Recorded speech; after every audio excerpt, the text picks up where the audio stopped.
So blood cancer జబ్బుకి exact కారణాలు ఉండవండి. More than 90% blood cancer పేషెంట్లో, ముఖ్యంగా మీరు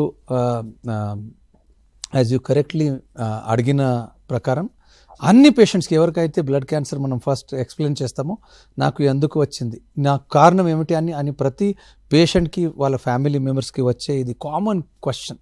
సో బ్లడ్ క్యాన్సర్కి ఉదాహరణగా ఆల్కహాల్ ఎక్కువగా ఆల్కహాల్ వాడే వాళ్ళకి లివర్ క్యాన్సర్ కానీ స్టమక్ క్యాన్సర్ కానీ ఎక్కువగా మాత్రలు కనపడే అవకాశాలు ఉంటాయి. స్మోకింగ్ వాళ్ళకి లంగ్ క్యాన్సర్ ఎక్కువగా అయ్యే అవకాశాలు ఉంటాయి. అలా బ్లడ్ క్యాన్సర్కి ఎగ్జాక్ట్ కారణాలు ఉండవు. జస్ట్ మన శరీరంలో ఉన్న జెనెటిక్ మార్పు ద్వారా మామూలు రక్త కణాలు ఉత్పత్తి అయ్యే బదులు క్యాన్సర్ ఉత్పత్తి అవుతుంది. అది ఏ వయస్సులో అవ్వచ్చు. కొన్ని బ్లడ్ క్యాన్సర్స్ కొన్ని వయస్సులో ఎక్కువగా మాత్రలు కనపడతాయి. ఉదాహరణంగా అక్యూట్ లింఫోబ్లాస్టిక్ ల్యూకేమియా అనే ఒక రకమైన ల్యూకేమియా చిన్న పిల్లలు, ముఖ్యంగా 10 సంవత్సరం కింద ఉన్న పిల్లలు ఎక్కువగా మాత్రలు కనపడే అవకాశాలు ఉంటాయి. అదేవిధంగా ఏఎంఎల్ అనే ల్యూకేమియా, మల్టిపల్ మైలోమా 50-60 సంవత్సరం కింద ఎక్కువగా పెద్దవాళ్ళలో కనపడే అవకాశాలు ఉంటాయి.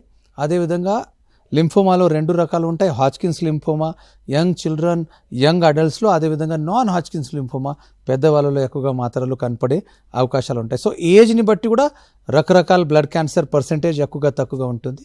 అదేవిధంగా బ్లడ్ క్యాన్సర్కి ఎగ్జాక్ట్ కారణాలు ఉండవు, రైట్.